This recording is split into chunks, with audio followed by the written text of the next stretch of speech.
ಜನವರಿ 3ರಂದು ವಾಲ್ಮೀಕಿ ವೃತ್ತದಲ್ಲಿ ಪುತ್ಥಳಿ ಉದ್ಘಾಟನೆ ಇತ್ತು. ಜನವರಿ 3ಕ್ಕೆ ಬ್ಯಾನರ್ ಅನ್ನ ಜನಾರ್ದನ್ ರೆಡ್ಡಿ ಮನೆ ಕೆಲಸದವರು ಕಿತ್ತಾಕ್ಬಿಟ್ಟಿದ್ದಾರೆ.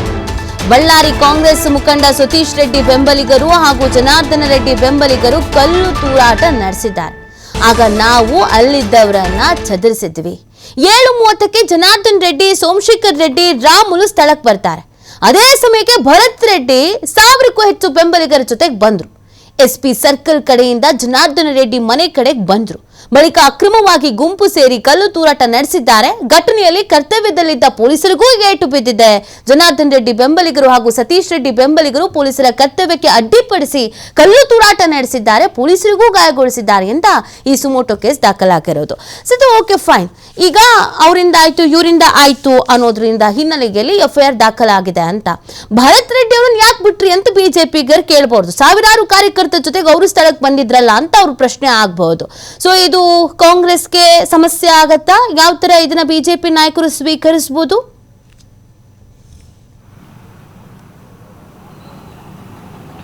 ಖಂಡಿತವಾಗ್ಲೂ ನೀತಿ ಇದೊಂದು ಒಳ್ಳೆ ಪ್ರಶ್ನೆ ಕೂಡ ಹೌದು. ಯಾಕಂದ್ರೆ ಭರತ್ ರೆಡ್ಡಿ ಅವರ ಹೆಸರನ್ನು ಯಾಕೆ ಬಿಟ್ರು ಅನ್ನುವಂಥದ್ದು ಕೂಡ ಇದೆ. ಆದ್ರೆ ಭರತ್ ರೆಡ್ಡಿ ಅವರು ಇದಕ್ಕೊಂದು ಸ್ಪಷ್ಟನೆ ಕೊಟ್ಬಿಟ್ಟಿದ್ದಾರೆ.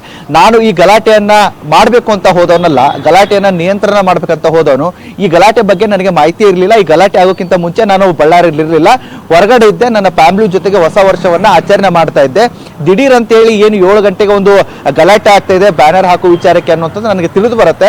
ತಿಳಿದು ಬಂದಂತಹ ಸಂದರ್ಭದಲ್ಲಿ ನಾನು ಏನು ವಾಲ್ಮೀಕಿ ಮಹರ್ಷಿ ಅವರ ಏನ್ ಸರ್ಕಲ್ ಏನಿರುತ್ತೆ ಆ ಸರ್ಕಲ್ಗೆ ಬರ್ತೀನಿ. ಬಂದಂತ ಸಂದರ್ಭದಲ್ಲಿ ಈ ಗಲಾಟೆ ಚದುರಿಸಿದಂತ ಸಂದರ್ಭದಲ್ಲಿ ಅಲ್ಲಿ ಕಾರ್ಯಕರ್ತರು ಕೂಡ ಅವ್ರ ಕಾರ್ಯಕರ್ತರು ಬೆಂಬಲಿಗರು ಅಲ್ಲಿ ಕೂಡ ಇದ್ರು. ಇನ್ನು ನಾನು ಬರ್ತಾ ಇದ್ದ ಹಾಗೆ ಅವರು ಕೂಡ ನನ್ನ ಬೆಂಬಲಿಗರು ಅಲ್ಲಿಗೆ ಬಂದಿದ್ರು. ಅವ್ರ ಜೊತೆಗೆ ನಾನು ಇಲ್ಲಿವರೆಗೆ ಬಂದಿದ್ದೆ. ಇಲ್ಲಿ ಬಂದಾದ ಮೇಲೆ ಇಲ್ಲಿಂದ ಯಾರು ಫಸ್ಟ್ ಕಲ್ಲು ತೂರಾಟ ಮಾಡಿದ್ರು ಅನ್ನೋದು ಗೊತ್ತಾಗ್ಲಿಲ್ಲ. ಅವ್ರು ಕಲ್ಲು ತೂರಾಟ ಆಗ್ತಾ ಇತ್ತು, ಇವ್ರು ಕಲ್ಲು ತೂರಾಟ ಆಗ್ತಿತ್ತು. ನಾನು ಇದನ್ನ ಸರಿ ಮಾಡ್ಬೇಕು ಅಂತ ಬಂದಿದ್ದೆ, ಹೊರತಾಗಿ ಗಲಾಟೆ ಮಾಡ್ಬೇಕಂತ ಬಂದಿರ್ಲಿಲ್ಲ. ಯಾವಾಗ ಇವ್ರು ಕಲ್ಲು ತೂರಾಟ ಇಲ್ಲಿಂದ ಪ್ರಾರಂಭ ಆಯ್ತು, ನಾನು ಕಲ್ಲು ತೂರಾಟ ಮಾಡಿದೆ. ಅದಾದ ಮೇಲೆ ಆದಂತ ಪ್ರಕರಣಗಳನ್ನು ಗೊತ್ತಿರೋ ಹಾಗೆ ಗನ್ ಫೈರಿಂಗ್ ಆಯ್ತು, ಕೊಲೆ ಆಯ್ತು, ಹತ್ಯೆ ಆಯ್ತು, ಇದೆಲ್ಲವೂ ಗೊತ್ತಿರೋ ಹಾಗೆ ಆಯ್ತು. ಇದನ್ನ ಹೊರತುಪಡಿಸಿದ್ರೆ ನಾನು ಆ ಸ್ಥಳದಲ್ಲಿ ಇರಲಿಲ್ಲ. ನಾನು ಇದನ್ನ ಸರಿ ಮಾಡ್ಬೇಕು ಅನ್ನುವ ನಿಟ್ಟಿನಲ್ಲಿ ಬಂದಿದ್ದೆ ಅನ್ನುವಂತ ಮಾತನ್ನ ನಿನ್ನೆ ಕೂಡ ಮಾಧ್ಯಮಗಳಿಗೆ ಭರತ್ ರೆಡ್ಡಿ ಕೂಡ ಸ್ಪಷ್ಟನೆಯನ್ನು ನೀಡಿದ್ದಾರೆ. ಆದರೆ ಇದನ್ನೆಲ್ಲ ಹೊರತುಪಡಿಸಿ ನೋಡ್ತಾ ಹೋದ್ರೆ ರಾಜಕೀಯದಲ್ಲಿ ಇದಕ್ಕೆ ಯಾವ ರೀತಿ ಬಣ್ಣ ಹಚ್ಚುತ್ತಾರೆ, ಯಾವ ರೀತಿ ಕೆಸರು ಎರಚಾಟ ಆಗುತ್ತೆ ಅನ್ನುವಂಥದ್ದು ದೊಡ್ಡ ಮಟ್ಟಿಗೆ ಚರ್ಚೆ ಆಗುತ್ತೆ. ಯಾಕಂದ್ರೆ ಘಟನಾ ಸ್ಥಳದಲ್ಲಿ ಭರತ್ ರೆಡ್ಡಿ ಅವರು ಕೂಡ ಇದ್ರು.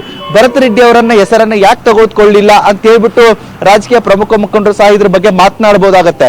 ಮತ್ತು ಇದನ್ನೆಲ್ಲವನ್ನ ಹೊರತುಪಡಿಸಿ ಪೊಲೀಸರು ಕೂಡ ಈಗ ಸೋಮಟ್ನಲ್ಲಿ ಇವರನ್ನ ಹೆಸರನ್ನ ಸೇರಿಸಬೇಕಾಗಿತ್ತು. ಸೇರಿಸದೇ ಇರುವ ಉದ್ದೇಶ ಯಾಕೆ ಅಂದ್ರೆ ಇವರು ಶಾಸಕರಿದ್ದಾರೆ, ಇವ್ರದೇ ಸರ್ಕಾರ ಆಡಳಿತದಲ್ಲಿದೆ, ಇದಕ್ಕೆಲ್ಲವೂ ಕಾರಣ ಆಗುತ್ತಾ ಅನ್ನುವಂಥದ್ದು ಕೂಡ ಕೆಲವೊಂದು ಪ್ರಶ್ನೆಗಳು ಕೂಡ ರಾಜಕೀಯ ವಲಯದಲ್ಲಿ ಸಾಕಷ್ಟು ಚರ್ಚೆ ಕೂಡ ಆಗ್ತಾ ಇದೆ. ಅಲ್ಲಿ ಮುಖ್ಯವಾಗಿ ಏನು ಸೋಮೋಟ್ ಕೇಸ್ನಲ್ಲಿ ಯಾವ ರೀತಿಯಾಗಿ ದಾಖಲು ಮಾಡ್ಕೊಂಡಿದ್ದಾರೆ ಅಂದ್ರೆ, ಈ ಗಲಾಟೆ ಪ್ರಾರಂಭ ಆದಂತಹ ಸಂದರ್ಭದಲ್ಲಿ ಮೊಟ್ಟ ಮೊದಲಿಗೆ ಯಾರಿದ್ರು? ಸತೀಶ್ ರೆಡ್ಡಿ ಇದ್ರು, ಜನಾರ್ದನ್ ರೆಡ್ಡಿ ಅವರಿದ್ರು, ಮತ್ತೆ ಸೋಮಶೇಖರ್ ರೆಡ್ಡಿ ಇದ್ರು, ಶ್ರೀರಾಮುಲು ಇದ್ರು. ಇವರು 4 ಜನ ಮೊಟ್ಟ ಮೊದಲು ನಡೆದ ಗಲಾಟೆಯಲ್ಲಿ ಇವರಿದ್ರು. ಈ ಗಲಾಟೆಯನ್ನ ನಾವು ಹತೋಟೆ ತರಬೇಕಂತೇಳಿ ನಾವು ಪೊಲೀಸರೆಲ್ಲ ಸಾಕಷ್ಟು ಇದ್ ಮಾಡ್ಕೊಂಡ್ವಿ. ಅವ್ರನ್ನೆಲ್ಲ ಒಂದು ಕಡೆಯಿಂದ ಚದುರಿಸುವಂತ ಕೆಲಸ ಮಾಡಿದ್ವಿ. ಹೋಗುವಂತ ಹೇಳಿದ್ರು ಕೂಡ ಆ ಸಂದರ್ಭದಲ್ಲಿ ಹೋಗಿರ್ಲಿಲ್ಲ. ಹೋಗದೆ ಇರೋದಕ್ಕೇನೆ 2ನೇ ಗಲಾಟೆ ಪ್ರಾರಂಭ ಆಯಿತು. ಈ ಗಲಾಟೆಯಲ್ಲಿ ನಮ್ಮ ಪೊಲೀಸರಿಗೆ ಕೂಡ ಏಟಾಗಿದೆ. ಇದನ್ನೆಲ್ಲವನ್ನ ಪ್ರಕರಣ ನೋಡ್ಕೊಂಡ ಮೇಲೆ ಇವರ ಮೇಲೆ ನಾವು ಈಗ ಸೋಮೋಟ್ ಕೇಸನ್ನ ಹಾಕಿದ್ದೀವಿ, ಅವರ ಮೇಲೆ ಎಫ್ಐಆರ್ ಅನ್ನ ಮಾಡಿದ್ದೀವಿ ಅಂತ ಹೇಳ್ಬಿಟ್ಟು ಡಿವೈಎಸ್ಪಿ ಚಂದ್ರಕಾಂತ್ ಏನಿದ್ದಾರೆ ಅವರ ನೇತೃತ್ವದಲ್ಲಿ ಕೂಡ ಈಗ ಸೋಮೋಟ್ ಕೇಸ್ ಆಗಿದೆ ಅಂತ ಹೇಳ್ಬೋದಾಗಿದೆ. ನೀತಿ ಸರಿ, ಇನ್ನೊಂದು ಪ್ರಶ್ನೆ. ಈಗ ಗುಂಡು ಹಾರಿದ್ದು ಗನ್ನಿಂದ ಅನ್ನುವಂಥ ವಿಚಾರಕ್ಕೆ ಸಂಬಂಧಪಟ್ಟಂತೆ ಚರ್ಚೆಗಳಾಗಿದ್ವು. ಜೊತೆಗೆ ಪೊಲೀಸ್ ಅಧಿಕಾರಿಗಳು ಕೂಡ ಈ ನಿಟ್ಟಿನಲ್ಲಿ ತನಿಖೆ ಮಾಡ್ತಾ ಇದ್ದೀವಿ ಅಂತ ಹೇಳಿದ್ರು. ಇಲ್ಲಿವರೆಗೂ ಅನೇಕರನ್ನು ವಶಕ್ಕೆ ಪಡ್ಕೊಂಡಿದ್ದಾರೆ, ಅನೇಕರನ್ನು ತನಿಖೆ ಮಾಡ್ತಾ ಇದ್ದಾರೆ. ಎಫ್ಐಆರ್ಗಳ ಮೇಲೆ ಎಫ್ಐಆರ್ ದಾಖಲಾಗ್ತಾ ಇದೆ. ಇದಕ್ಕೆ ಸಂಬಂಧಪಟ್ಟಂತೆ ಮೇನ್ ಲೀಡ್ ಅನ್ನೋದೇನಾದ್ರು ಸಿಕ್ಕಿದ್ಯಾ? ನಿಯರ್ ಬೈ ತನಿಖೆ ಹೆಂಗ್ ನಡೀತಾ ಇದೆ ಅಂತ? ಯಾಕಂದ್ರೆ ದಿನಗಳು ಕಳೀತಾ ಬಂತು. ಸೊ ಇದ್ದಿದ್ದಷ್ಟು ಜನದಲ್ಲಿ ಈಗಾಗಲೇ ಕೆಲವರನ್ನು ವಶಕ್ಕೆ ಪಡ್ಕೊಳ್ಳಲಾಗಿದೆ, ವಿಚಾರಣೆಯನ್ನ ಮಾಡಲಾಗ್ತಾ ಇದೆ. ಅದಕ್ಕೆ ಸಂಬಂಧಪಟ್ಟಂತೆ ಏನೆಲ್ಲ ಲೀಡ್ ಸಿಕ್ಕಿದೆ ಅಂತ?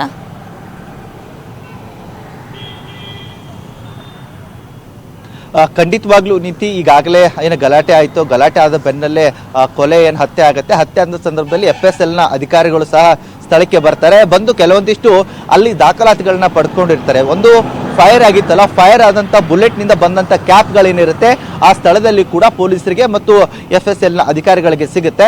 ಆ ಸಿಕ್ಕಂತ ಸಂದರ್ಭದಲ್ಲಿ ಅವರಲ್ಲಿ ಮಾರ್ಕ್ ಅನ್ನ ಮಾಡಿ ಯಾವ ರೀತಿ ಗಲಾಟೆ ಆಯಿತು, ಗಲಾಟೆಗೆ ಎಷ್ಟು ಜನ ಸೇರ್ಕೊಂಡಿದ್ರು ಅನ್ನೋಂಥದ್ದು ಜೊತೆಗೆ ಫೈರ್ ಆದಂತ ಎಲ್ಲಿಂದ ಫೈರ್ ಆಯಿತು, ಎಷ್ಟು ದೂರವರೆಗೂ ವೇಗವಾಗಿ ಹೋಗುತ್ತೆ ಅನ್ನೋಂತಂತನ ಇಂಚಾಗಿ ಅಳತೆ ಪಟ್ಟಿ ಹಿಡ್ಕೊಂಡು ಮಾಹಿತಿಯನ್ನ ಕೂಡ ಪಡೆದುಕೊಂಡು ಹೋಗಿದ್ದಾರೆ.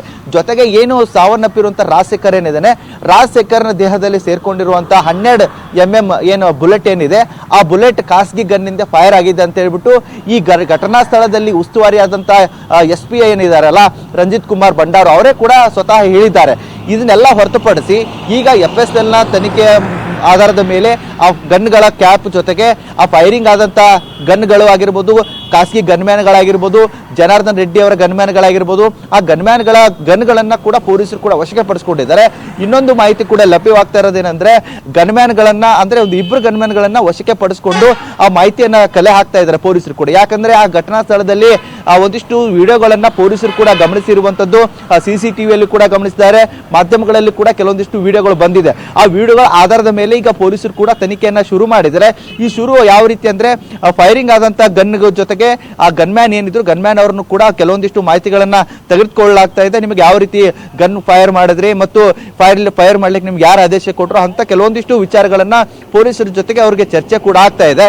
ಸದ್ಯ ಇದೆಲ್ಲವನ್ನ ಪೊಲೀಸರು ಕೂಡ ಸಾಕಷ್ಟು ಇಂಚಾಗಿ ಗಲಾಟೆಯ ಕುರಿತು ಆ ಫೈರಿಂಗ್ ವಿಚಾರವಾಗಿ ಕೂಡ ಮಾಹಿತಿಯನ್ನ ಕಲೆ ಹಾಕ್ತಾ ಇದ್ದಾರೆ. ಈಗ FSL ನಿಂದ ಬರಬೇಕಾಗಿರುವಂತದ್ದು ಖಾಸಗಿ ಗನ್ನಿಂದ ಫೈರ್ ಆಗಿತ್ತಲ್ಲ, ಆ ಗನ್ ಯಾವುದು, ಯಾರ ಕಡೆಯಿಂದ ಫೈರಿಂಗ್ ಆಯಿತು ಅನ್ನುವಂಥ ಮಾಹಿತಿ ಏನಿದೆ ಹೊರಗಡೆ ಬರಬೇಕಾಗಿದೆ. ನಿನ್ನೆ ಅಷ್ಟೇ ಕೂಡ ಕಾಂಗ್ರೆಸ್ನ ಪ್ರಮುಖ ಮುಖಂಡರು ಸಹ ಬಂದಿದ್ರು, ನಿಯೋಗ ಕೂಡ ಬಂದಿತ್ತು. ನಿಯೋಗದವರು ಕೂಡ ಕೆಲವೊಂದಿಷ್ಟು ಮಾಹಿತಿಯನ್ನ ಪಡೆದುಕೊಂಡು ಹೈಕಮಾಂಡ್ಗೆ ಕಳಿಸುವಂತ ಕೆಲಸವನ್ನ ಸಹ ಮಾಡಿದ್ದಾರೆ.